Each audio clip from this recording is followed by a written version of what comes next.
همزولي کشرون ټولو ته د زړه د تل نه په پښتنه مینه سلام وایه. تاسو ته پاته دو عمران صاحب خبرې درته وکړلې چې د څه وخت نه دا لیار خروپه شوې دو د دوی سړی د واجې چې یو کیس په بانی کې ورته نوستی یو پوس په غزني کې نوستی دلته هر سړي ته په کور کې درې لارۍ ویلوړې دي په یوه کروڑ روپۍ کړې دي د دوی سړی د واجې هغه لارۍ ویلوړې دي دلته کمیش وکسي د انګور اډې پانډي چې 800 کسون دی په جار کې مصروف وي آنن د دوی سړی د واجې په کورینا نوستي دلته کمیش د ګدامي ول وکسي هغه په کورینا نوستي دلته کمیش پانډي وکسي زه د ریاست دا وایم چې ته د میرومشاه بازور چې د دهشتګردۍ ډاک و په 15 ورځې کې تو کنټرول کولای شو ته یو سړی نشې راوستلی چې دلته اکشنوې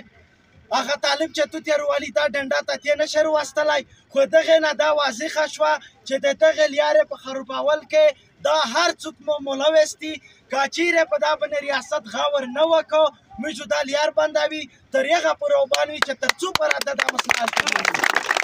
موږ ته دا وایي چې موږ دلته پاکستاني یي موږ ته د شناختي کارت رو دی موږ د تو په پیسې سودو کې دلته تو مو ته څه رو دي یو روزګار دی